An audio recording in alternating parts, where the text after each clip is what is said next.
Good afternoon, and thank you for being here today and for continuing to cover all the news that's impacting Louisiana, but especially now the COVID-19 pandemic. I am joined today by my good friend from Monroe, Dr. Lester Wayne Johnson, who is with LSU Health in the Shreveport and Monroe areas. He's going to speak for some prepared remarks in a few moments, and he'll, of course, take your questions once he concludes his remarks. We are also joined again today by Dr. Joe Canner with the Department of Health. He'll be available to address any questions you all might direct towards him. As I think you know, a couple of days ago, I had the honor of attending a vaccine summit at the White House, and Louisiana was chosen. I was invited based on the strength of the vaccine that we presented to the federal government in working with HHS, with Operation Warp Speed and the White House Coronavirus Task Force. At the summit, there was a lot of information that was presented, a lot of questions on the vaccine and distribution. First of all, I want you to know we are confident that multiple COVID-19 vaccines are forthcoming in the very near future. And ultimately, that is how we are going to end this pandemic. But that's not going to happen for a long time, for a number of months. And so everybody needs to have that clear expectation from the outset. And it's really important that we start administering the vaccine, but it's going to take a while to get that vaccine widely administered to the point where we can start to put this pandemic in our rearview mirror. It should bring some comfort to the people of Louisiana to know that the Department of Health has been working on a vaccine plan since this past spring. And working with the CDC, with Operation Warp Speed once it was created, with the White House and others. And created here in Louisiana the Vaccination Action Collaborative with 4 work groups, but spread across dozens of individuals who come from the public sector, the private sector, higher education, different foundations, and so forth, to ensure that when a vaccine became available to us, we would have a comprehensive plan for how to receive and store and transport, distribute, administer the vaccines. And I will tell you that we expect that that's going to happen relatively soon, and Louisiana is ready to go. And that pertains to the Priority Group 1A that you have been hearing about, and the one that the Advisory Committee on Immunization Practices, ACIP, reported the other day. And so this is one of the greatest scientific achievements of our time. I am very appreciative of all the people who have played an important role in making this possible. You know, while unprecedented worldwide urgency and resources and attention are being poured into this effort, I do want to assure everybody that all the standard safety steps have been taken. And so we end up with a vaccine that I believe could get an emergency use authorization very soon, safe and effective. And it is and I'm very confident that vaccine development sometimes takes 6-8 years, and you do think here they get vaccine situation. All of these steps were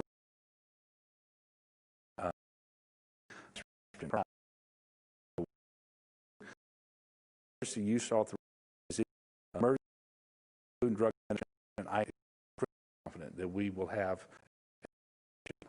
that if effective, and that every time they issue a new emergency use authorization for a different vaccine, for example, the Moderna or the Pfizer vaccine, that too will be an effective vaccine. Do food may issue the emergency use authorization as today. And if that happens, only days away now of receiving our first doses of COVID vaccine here in Louisiana would be the Pfizer messenger RNA vaccine. And we've still got some steps that have to be taken. What we know from Operation Warp Speed and from briefings we've had is that the shipment of the Pfizer vaccine was out within hours of the FDA issuing that emergency use authorization. It's going to go out via FedEx and UPS to locations that we have already identified, and we did that a number of days, and then we will have it in state. We cannot actually use those vaccines until the head of the CDC, Dr. Redfield, actually authorizes us to do that. He will receive guidance from an independent panel. He will make that determination as we can start administering that vaccine. We think that all of these additional steps will happen relatively quickly. And so it is possible, and I can't say for certain, it is possible that late this weekend, early next week, we will actually have and be administering the Pfizer vaccine in Louisiana. We do anticipate receiving right around 39,000 doses in the first allocation. And then a week later, we expect to receive another 40,000 or so. You know that this is a 2-dose vaccine, and we are not going to be holding on to half of our vaccine and only providing that first injection to a smaller number. And in fact, the decision was made at Washington. They're going to hold on to half of what they have available. We are not going to do that in Louisiana. That we will be receiving shipments so that the second injection can happen 21 days later for all those individuals who receive their first injection. So we will not be holding the vaccine back. Everyone is going to eventually obviously have the opportunity, and I do hope that everyone will take advantage of the opportunity they're going to have to be vaccinated. But because the vaccine is going to come in smaller amounts initially, it was necessary to establish priority groups for the first vaccinations. As recommended by the CDC and consistent with the Advisory Committee on Immunization Practices, and as reviewed by our health department, I have agreed that we're going to adopt the ACIP recommendations for priority 1A. And with respect to the Pfizer vaccine, that means it's going to go to our critical hospitals, our Tier 1 hospitals, for hospital personnel, not just your healthcare professionals, but including obviously doctors, nurses, and therapists, but also others who work at the hospital who also are exposed to individuals and to conditions which can transmit COVID. So it will include, for example, the food service personnel and folks who go in and clean the hospital rooms and turn them over. It'll also go to EMS workers, whether they work for an ambulance company, public or private, and many firehouses across the state of Louisiana have EMS services integrated into their operations as well. So those are the folks who are going to get the Pfizer vaccine, and it will take some time to make that happen, just based on our allocation of vaccine. And I will reiterate to you all very quickly, it's a pro rata percentage of the 64 jurisdictions that will be receiving vaccines. And our pro rata percentage is 1.46%, and it's based on the population above the age of 18. And it's 64 jurisdictions because it's 50 states, 8 territories, and then there are 6 very large urban areas that get their own allocations made directly. They don't flow through the states. Now, with respect to this other portion of Priority 1A that came from the ACIP, those are nursing home and assisted living center residents and staff. They are also in priority 1A, and they will be getting the Moderna vaccine, which we hope could receive a emergency use authorization by the FDA as early as December the 17th. So about 1 week behind the Pfizer vaccine. And you should know that the Moderna vaccine and the Pfizer vaccine are extremely similar. They're both messenger RNA vaccines. And it's no wonder then that they both have an efficacy rate of 95%. And by the way, it's 100% in preventing severe cases of COVID. But in terms of preventing COVID altogether, it's 95%. And obviously, it's safe as well. But it doesn't have the ultra cold storage requirement. And so we are going to use the Moderna vaccine to go to the residents and staff of our nursing homes and and our assisted living centers, all of whom have chosen to contract with CVS and Walgreens to actually administer those vaccinations. That is something that was put together at the federal level, made available to us. And if you watch the vaccine summit at the White House on Tuesday, you saw representatives of both CVS and Walgreens there talking about how they would make that happen. The vaccine will become more widely available after priority 1A, obviously. And then we will have different priorities established because we're never going to, I'm not going to say never, but initially we're not going to have enough vaccine to just get directly to the general population.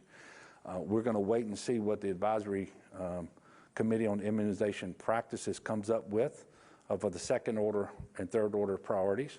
We do hope to be able to conform our plan to those priorities, and we expect in very large part we will be able to do that.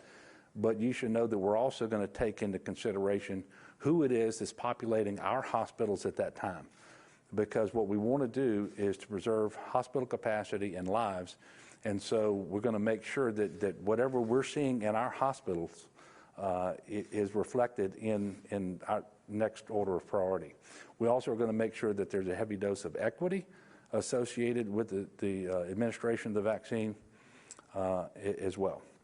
So those will be the guiding principles, but we don't have those second and third order priorities established yet, and we're not going to get in front of that next ACIP recommendation. And so we want you to have all this so that you can know what's going on. We're going to be as transparent as we can possibly be. We want everyone to have trust and confidence in the vaccine so that they will actually get vaccinated, but also in the process itself. And I'm never going to say that it's perfect. There are so many moving parts. We're going to learn. We're going to have to make adjustments. Even though we have rehearsed extensively with tabletop exercises, we've had mock distributions around to different healthcare providers. There's no doubt that we're going to be having to make adjustments. But you have a tremendously dedicated and talented team here in Louisiana working at the Department of Health, but also all of our partners in the public and private sector across the state that are committed to making this happen as smoothly and as quickly as possible. Population, we're going to be some time before we can get to everyone.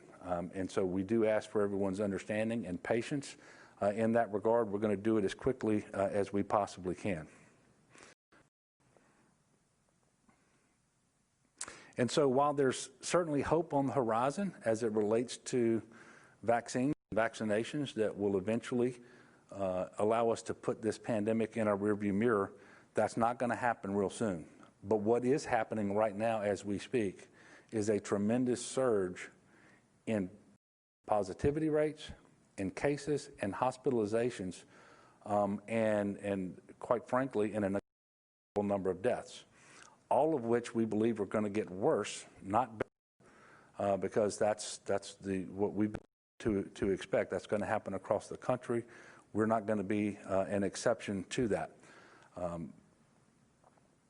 We are in the middle of a dangerous third surge here in Louisiana. We're very concerned about the threat this poses to the healthcare system. Because we want to make sure we have the capacity to deliver life-saving care to everyone in Louisiana who needs it. And whether it's because of COVID that they need it, because of a stroke or a heart attack or because they're a cancer patient or they just had a motor vehicle accident. It doesn't matter. If you need a hospital in our state, we want to make sure that there is a bed, that there are supplies, the therapeutics, and there's a staff. And quite frankly, it's the staffing that we are most concerned about right now. There are only so many doctors, nurses, therapists in Louisiana, and it's very difficult to get them to come from outside the state when all states are surging at the same time. Now, on November the 13th, we reported a new record of our own. It was the biggest single-day increase reported since the start of the pandemic in Louisiana, just shy of 3,500 cases. Now, that was 2 weeks after Halloween, right? And also 2 weeks after, I believe, the petition that was signed and caused a lot of confusion where people were told, okay, there's no longer a public health emergency, you don't need to wear your mask, you don't need to distance, which was wrong on all counts. The public health emergency remained in effect, but it was absolutely essential that people do those things. But 2 weeks after that, we had 3,500 cases. Yesterday, if you were paying attention, on the 9th month anniversary of the identification of our first COVID case, we broke that record when we reported 4,339 new cases. That came 2 weeks after the Wednesday before Thanksgiving. You know, people started traveling, they started gathering, and they started their holiday activities. Today, we reported 2,502 COVID cases, bringing the total to 261,329.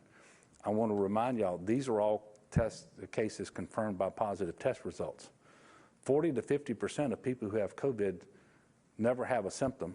Most of these people never get a positive test result. And so the number of people in Louisiana who've had COVID could be as much as twice the number that I just gave you.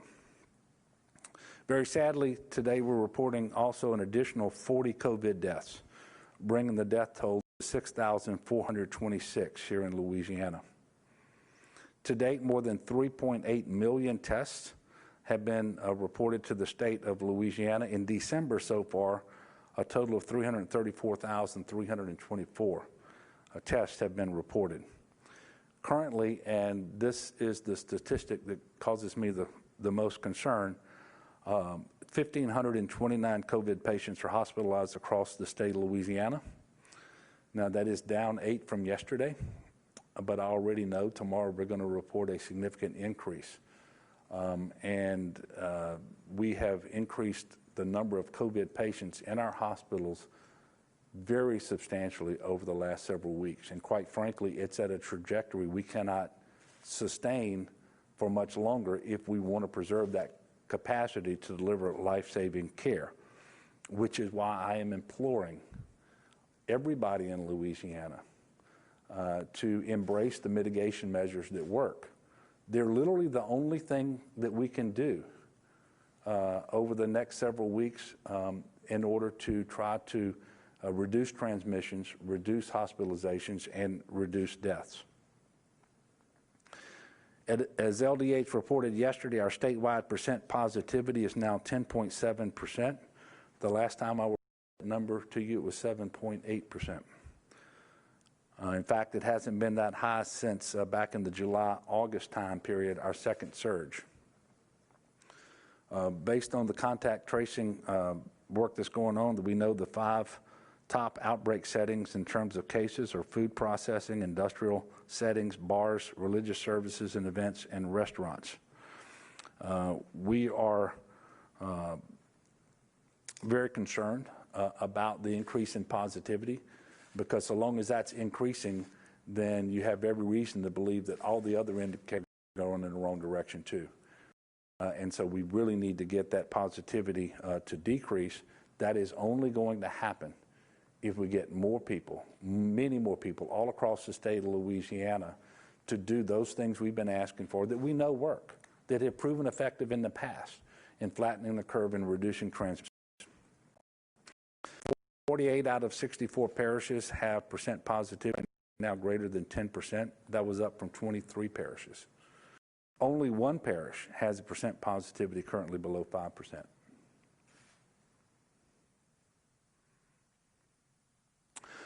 We are, again, very concerned about our congregant settings for older Louisianans, whether they're nursing homes or assisted living centers.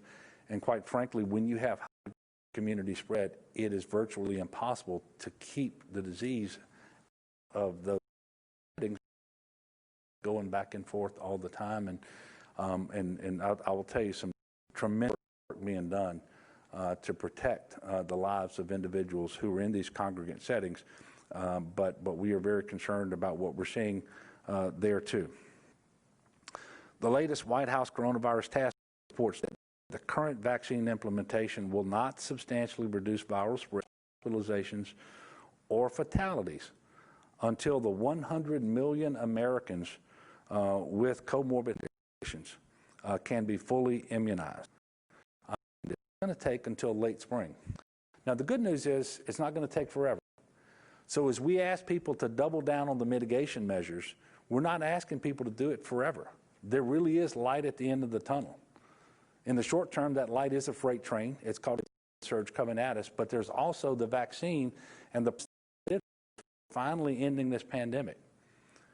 But until we can get there, we need people here these mitigation measures. And I think Dr. Johnson will hear from in just a minute. The way he puts it, if we let up on mitigation measures now, it's like fumbling the ball when you're going into getting close to the end zone. We just don't want to do that. And I think it's appropriate in Louisiana to use football metaphors and analogies because it seems to communicate with people a little bit better. Speaking of Dr. Lester Wayne Johnson, I'm going to ask him to come up now and share with you what he's been seeing in Louisiana and what his thoughts are about the vaccine and so forth. And then when he finishes, if you kind, please address whatever questions you have for him. And then on the back side of that, I'll come back up, complete my remarks, and then take your questions. So thank you.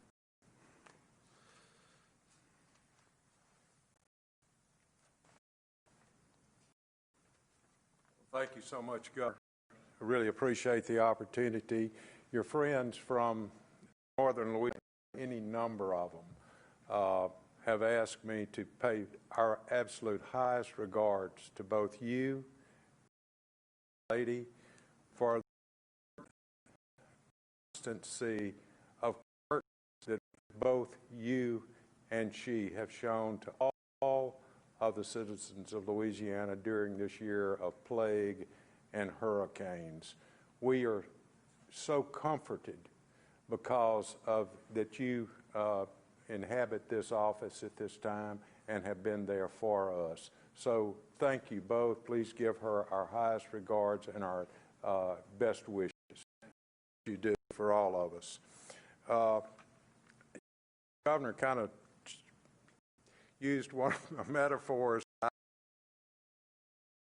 in Rayville, Louisiana early this morning before I came down, and I had a patient of mine from years gone by that, of course, everybody is seeing the information that's coming from Washington, the great news about the vaccines imminent in Louisiana, and he asked me, he said, well, Lester Wayne, does this mean we're on the 1 yard line?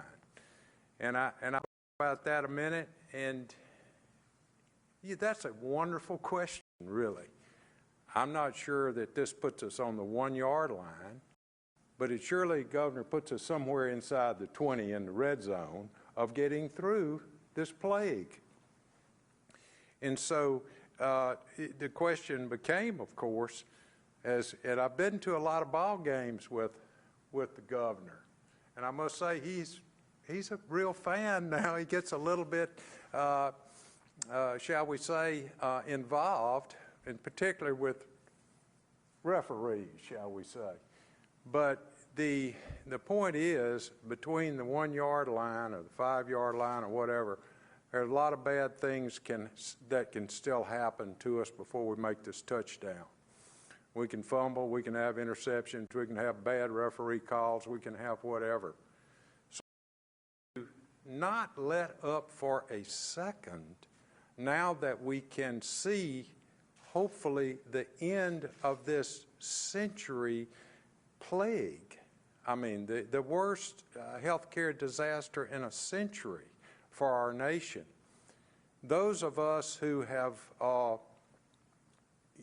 used the mitigation measures that the governor weekly implores us to do, those folks, the masking, washing of hands, avoidance of crowds, social distancing, all of those measures we should absolutely, each and every one of us, double at the point that we perhaps can see the end of it. And for those who have not chosen, for whatever reason, up to this moment in time, to use masking and the other measures, one great thing about us is we're Americans. We have the right here to change our minds. We can change our minds. We have that opportunity. So give it some thought. Give it some thought now that you can. This is not, as the governor said, and it's hard to add, he's so thorough with his discussions every week. It's hard to add a lot to this without being redundant.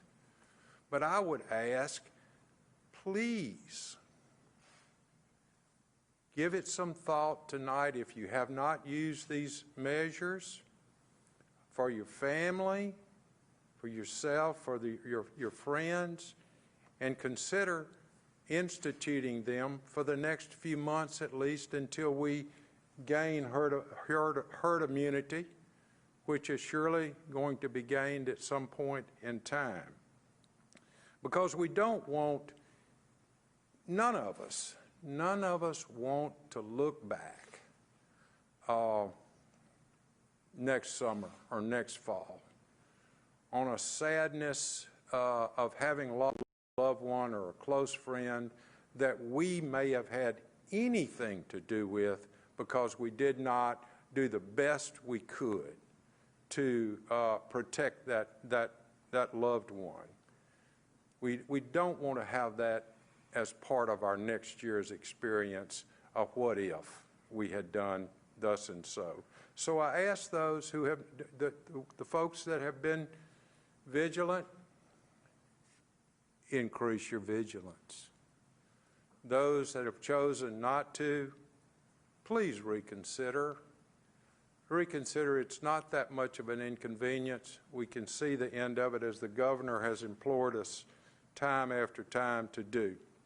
Because, and I was thinking on the way down here, my dad told me something many years ago, until whatever the situation may be, until you've done all that you can do, you haven't done all that you can do. So please reconsider, and let's try to get through this together. Let's respect the governor and the folks from LDH that have worked so hard for us to try to get us through this, and see if we can't have a good Christmas this year with measures in place. And perhaps next Christmas, sir, will be really a time of great celebration. I thank you so much for what you've done for us and what you continue to do. And I'll be glad to take any questions about our experience in Northeast Louisiana or whatever you would like me to try to answer. Yes, ma'am. Can you talk sort of anecdotally about what you're seeing in your region, both in terms of hospitalizations and in terms of use of masks and mitigation measures? Yes, I wish I could say that my observation is that Northeast Louisiana is absolutely the best place for mitigation in the nation. I think that we are doing better. We could do better than we have, as we could throughout the state and nation. We in northeastern Louisiana have, as the rest of the state has recently, seen a surge. We have not been overwhelmed at this point in my particular hospital at LSU Ochsner in Monroe. Neither have the other community hospitals there. But I must say, we are ever vigilant and watching hour to hour as to what may be coming our way. We have, I was telling the governor, reported to the governor that we, over the weekend, we had a couple of empty beds in our ICU. And as I think as led from the leadership of LDH, everybody in Louisiana has worked together beautifully to use the assets that we all have together.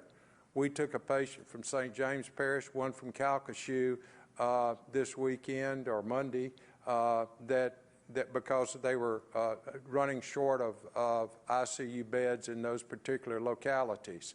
And we're glad to do that. And it's been our experience by the same token that if we need help from other regions, they're glad to help us as well. Did that answer you? Good.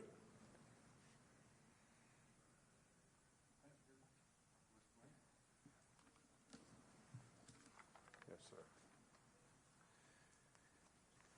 Thank you, Dr. Johnson. And you all may remember that, I don't remember if it was last week or the week before, and we talked about the different regions of the state and where they were in terms of cases and hospitalizations and so forth.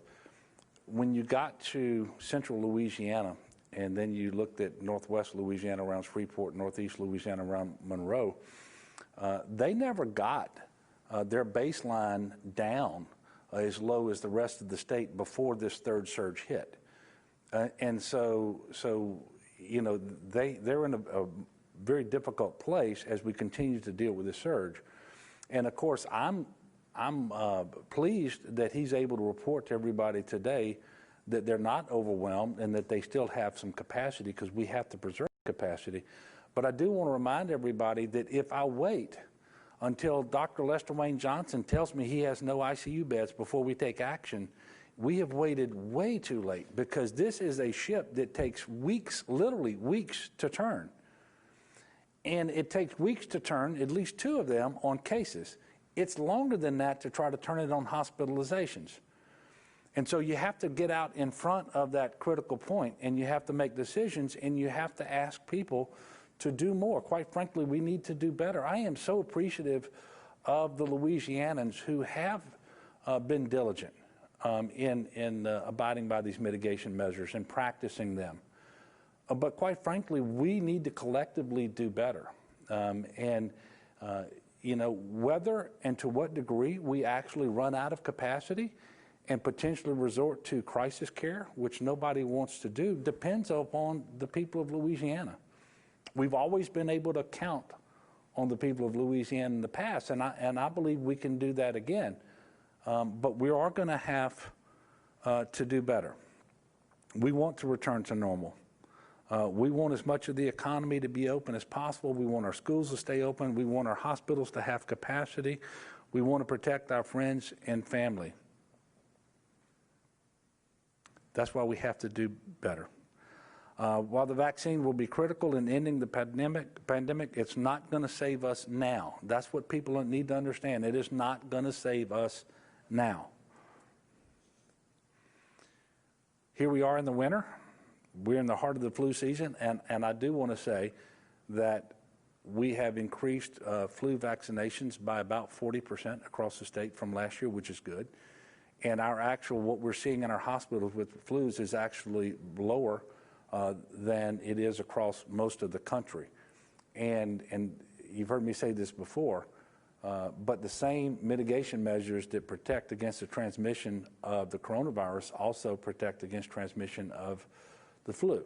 And so we're seeing some of the benefits of that. But what we don't want is to have a surge of flu patients on top of a surge of COVID patients, because they're all utilizing the same aspects of the healthcare delivery system. And you can overwhelm that system very quickly. But here we are in winter. It's getting cold, it's raining. People are going indoors more than at other times of the year. That is the most dangerous place to be. Any activity is 95% safer outdoors than it is indoors with respect to COVID. And I know that right now families are making decisions about traveling, gathering, holiday-related activities. And as you do so, I encourage you to be mindful and to heed the CDC recommendations that are against travel. They're against normal activities. They're against multifamily gatherings where you have people from outside the same household coming together.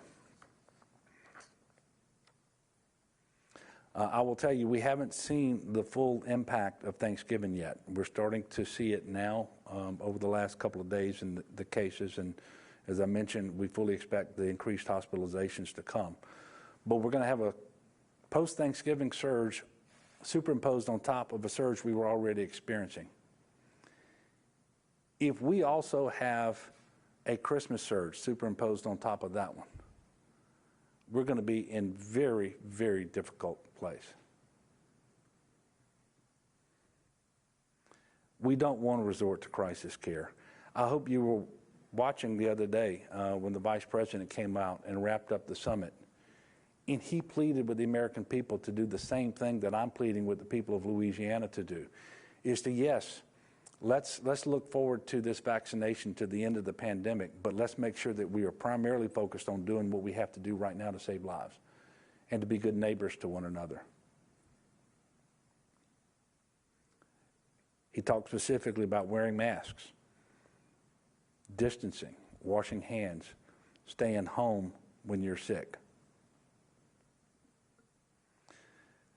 We have to reduce transmission now, and I want to tell you that there is a level of concern, anxiety, alarm expressed in the weekly report that we got from the White House Coronavirus Task Force that is about the country, but it is also specifically about Louisiana. There was a level of alarm there that, quite frankly, we haven't gotten before. And for me, having been at the White House and having an opportunity to speak directly to Dr. Birx, to Admiral Giroir, to Dr. Redfield at the head of the CDC, I will tell you that there is a real sense of urgency about what's going on. And we were there to talk about the vaccine. But there's no way to focus only on the vaccine right now. We have to do what is necessary. And one of the things that White House report said this week, and I think it actually said this last week too, if you are over 65, you should not go into any indoor space where there is a single individual without a mask on, unless you're in your home, and those are people from your immediate household. Think about that. And it isn't just the people over 65 who are vulnerable to this disease. We know it's people who have these comorbid health conditions. So if you're out there and you've got hypertension, diabetes, kidney disease, heart disease, if you know that obesity is a problem for you, then you need to be extra careful too. More compliance with mask wearing and distancing is absolutely essential. So as you make your plans for Christmas and for Hanukkah and for these holidays, if you're considering travel, please don't. If you're considering normal activities that you would engage in any other year, please don't. If you're thinking about having multiple households and multiple generations all celebrating together, please don't. And it pains me to say this, but I am absolutely confident that hundreds of families will go through Christmas without a loved one that was because we lost that person because of what happened at Thanksgiving. So the worst thing we want to do is compound that again. Let's be patient. Let's be diligent. Let's do what is required of us, and let's look forward to the end of the pandemic and celebrating Thanksgiving and Christmas next year the way we normally would. And you can show your love for your loved ones without being physically present with them. In fact, it's a damn poor way to show love to a loved one to give them COVID. Let's not do that. Everybody has a role to play. It is extremely important, and it has never been more urgent than it is right now. There is more COVID in Louisiana right now than at any time in this pandemic.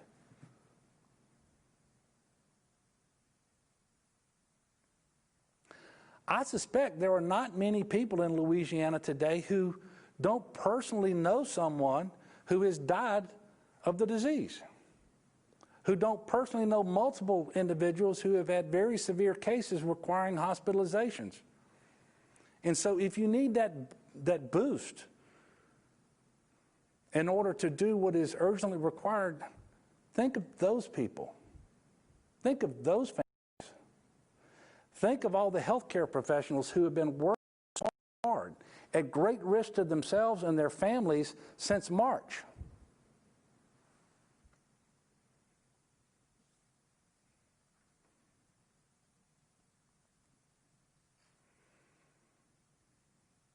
Dr. Cantor, is there anything you want to add? Okay.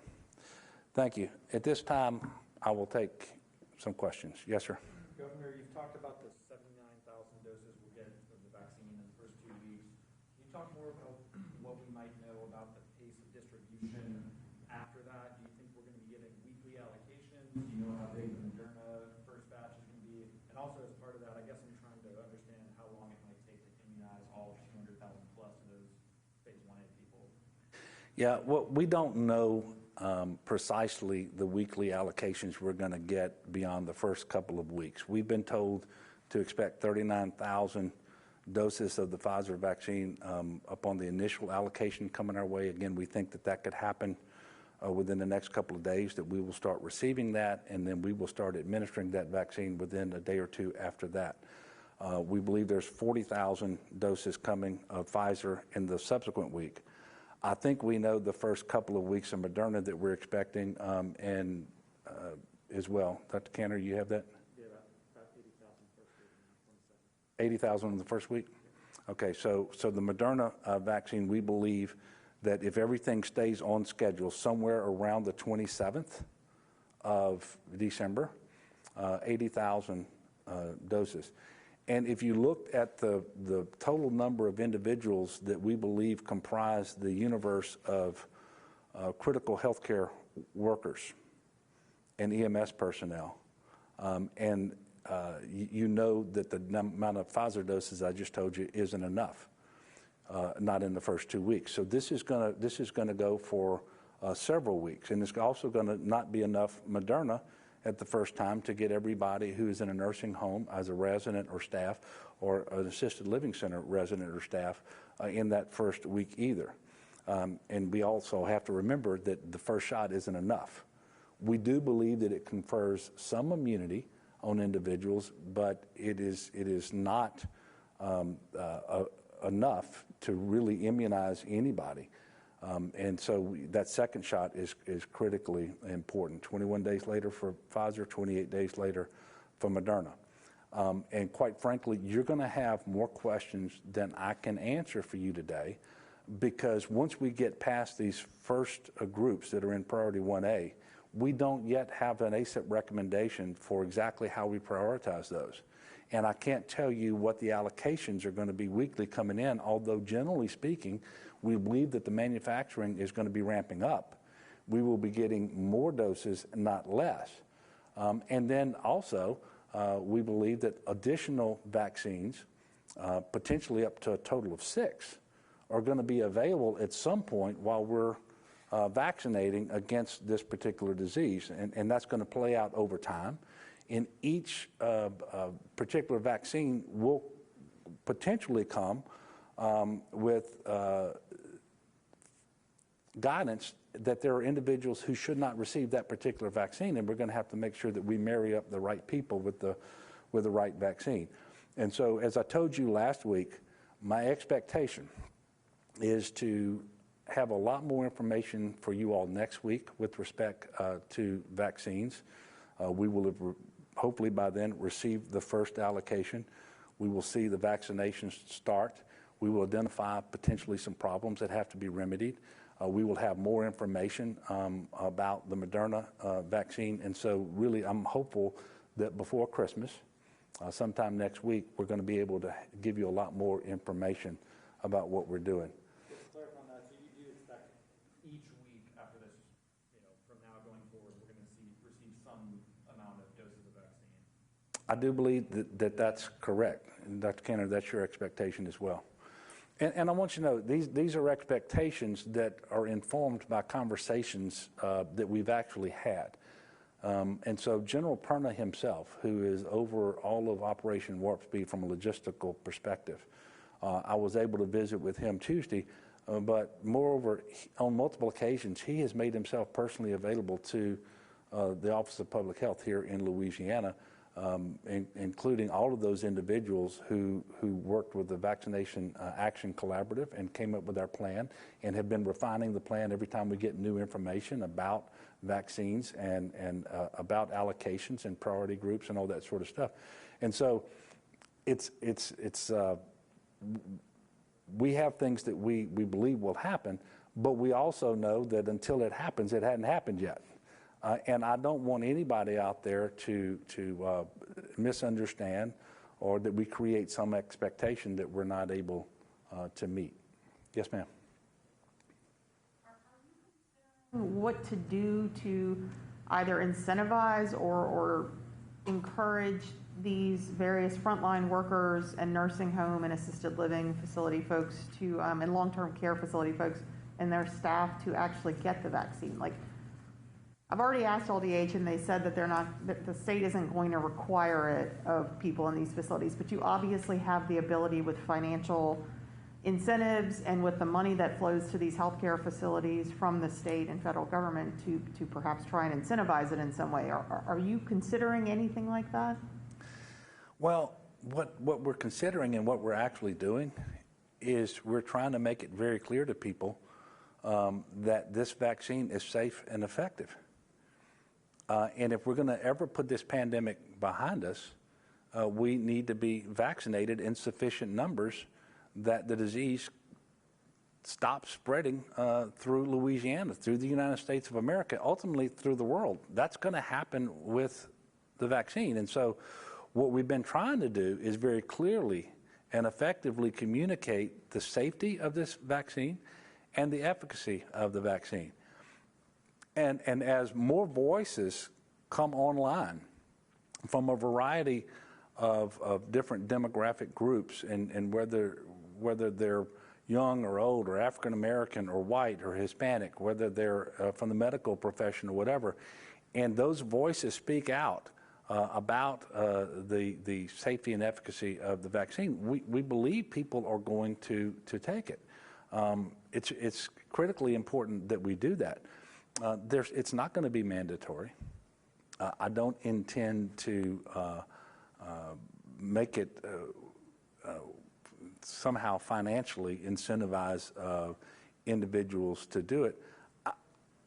I'm not sensing that, especially within the healthcare community, that there's much hesitancy at all with respect to the vaccine.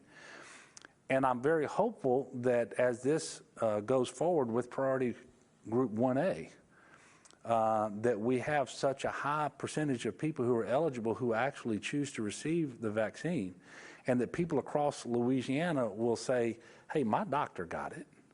I think I ought to get it too. Or however that needs to play out. But I just think we need to continue to focus on, I mean, look, there are many, many vaccines that actually get administered that never come close to a 95% efficacy rate. And there are many vaccines, I suspect, that have had side effects that are worse than this one, which a very small percentage of people will have some soreness at the injection site. Well, that's really common. And for a day or maybe 36 hours, they'll be a little sluggish. That's pretty common too. And that's what the vast majority of people who've had any side effects have actually experienced. So we need people to get the vaccine when it is available to them. And as governor, I'm going to make it available to you as soon as I possibly can, but creating as best we can the priorities so that we're vaccinating the right people as the vaccine becomes available to make sure that we're preserving capacity in our hospitals, that we're saving lives, and that we are being as equitable as we can possibly be. Yes, sir. Hey, Governor. So I was wondering, with hospital capacities going up, are there any considerations with moving back, increasing statewide restrictions like some other states have been doing? Yeah, well, first of all, it's a great question, and at present, I am not, but as I've mentioned before, and through the pandemic, was the first thing I said to Dr. Johnson when I saw him today, is my goal is to make sure he never has to get care at his hospital, so that people are literally following a trend. You know, they say, well, you're less likely to survive this particular disease, so we're going to leave you in the hall, and we're going to take this other person, and they're going to get the room. And the staff is going to go in this room and take care of this other individual. In the United States of America in 2020, and in the state of Louisiana, we don't ever want to get there. And so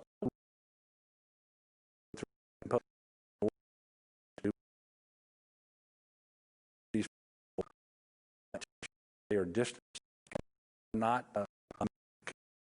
they are now.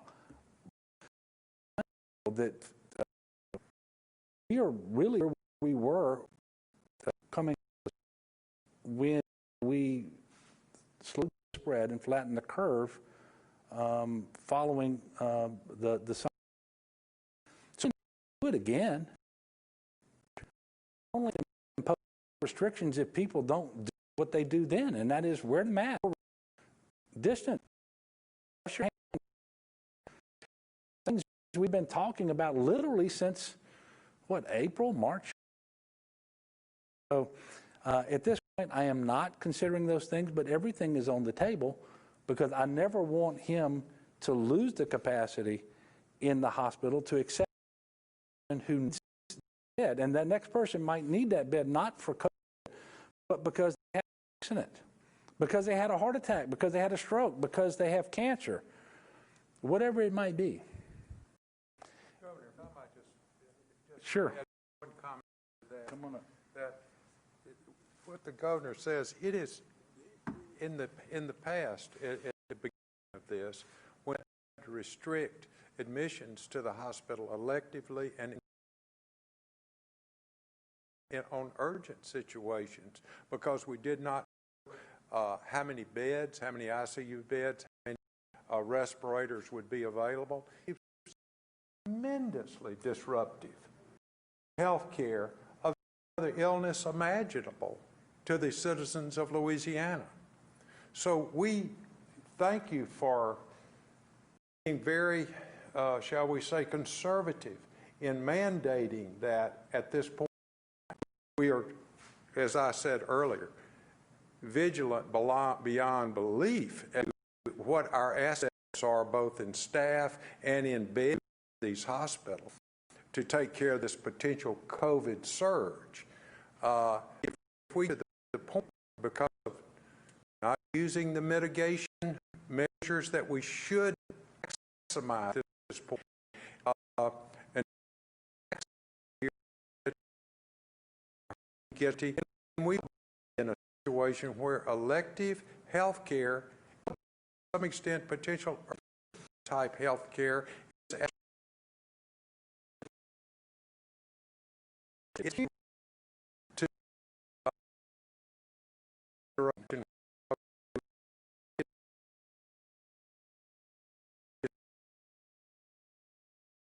for the staff.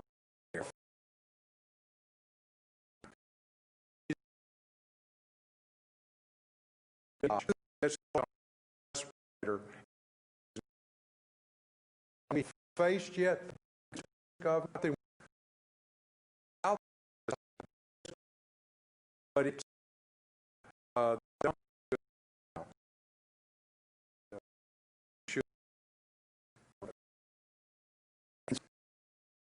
We have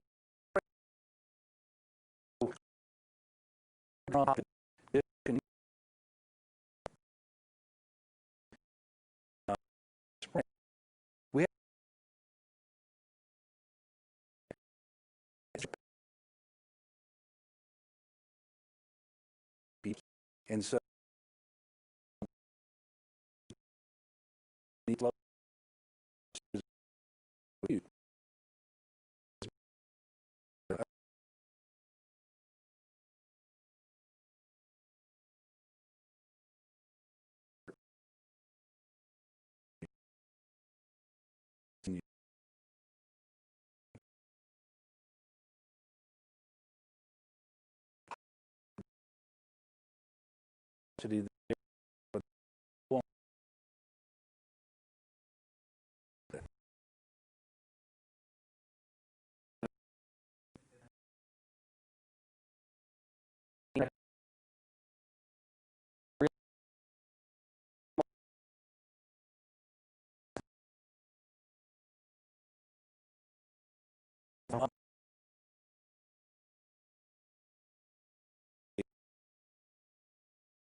and so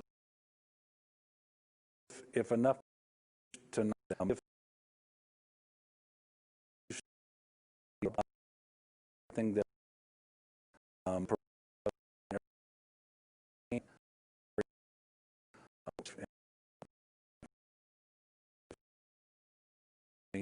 any that get away from the FDA, I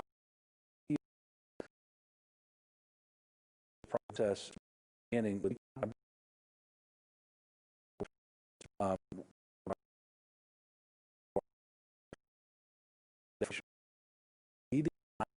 and medical professionals in the really around the world who are involved in the vaccine effort. Embrace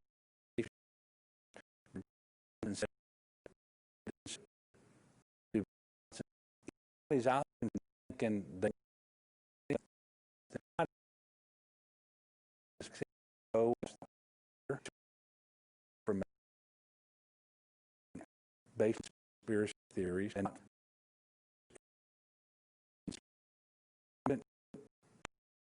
the individual made the decision.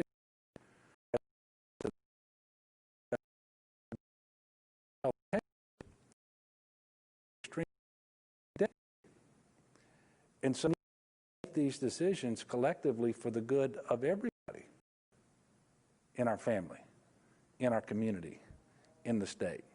And so I encourage anybody who's tempted to not get this vaccine for any reason when it becomes available to them, to please reconsider that and listen to the leading healthcare experts from around the country and around the world. I want to thank y'all for continuing to cover this. We will plan another press conference for next week. I think we're going to look at Thursday again. And I apologize. I had to delay this one a little bit today because we had yet another call with the Health and Human Services Secretary about a new dashboard that they're setting up at HHS that will reflect everything relative to long-term care facilities and hospitals across the country, but in each state, in each parish or county, and every hospital district and every individual hospital. And so we were going through that with a demonstration, and that is why we had to push this one back. But we'll plan the next press conference for Thursday of next week. I look forward to seeing you all then.